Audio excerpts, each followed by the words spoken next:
David Lococo muntik nang maging housemate sa bahay ni Kuya.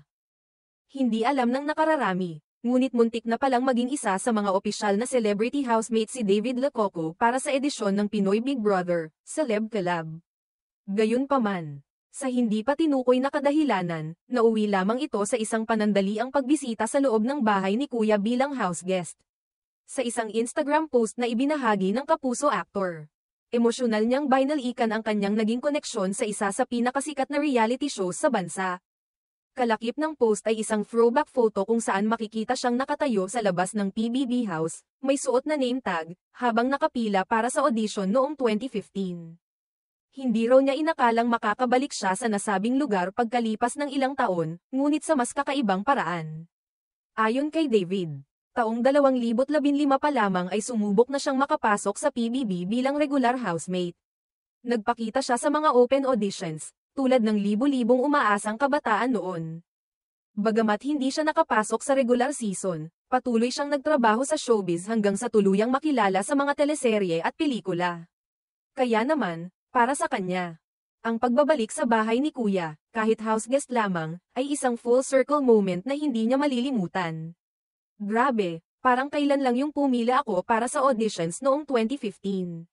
Ngayon, nakapasok din ako kahit papaano.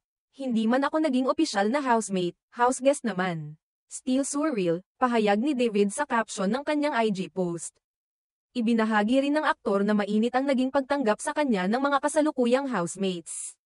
Aniya, hindi man siya naging bahagi ng kompetisyon. Naranasan pa rin niya ang koneksyon at samahan sa loob ng bahay ni Kuya. Sobrang saya ng conversations namin. Ang babait at totoo ang mga housemates. Salamat sa mainit na pagtanggap, ani David. Sa huli ng kanyang post, ibinunyag rin ni David ang isang nakakagulantang na revelasyon. Isinasaalang-alang pala siya na maging opisyal na housemate ngayong taon. Ngunit sa hindi pa rin binanggit na dahilan, hindi ito natuloy. Sa halip, naging house guest siya, isang papel na mas maikli ngunit may malalim na kahulugan para sa kanya. I was actually considered to be a housemate earlier this year, kwento niya. Para sa maraming fans ni David, ang kanyang pagbabahagi ay patunay na hindi lahat ng pangarap ay agad-agad natutupad sa paraang inaasahan natin.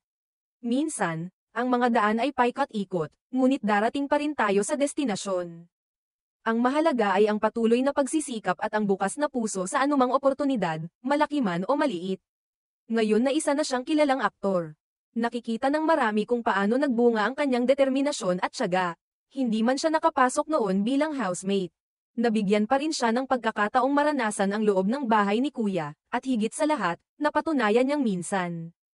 Kahit ang mga, almost, na pangarap ay maaari pa ring maging makabuluhang realidad.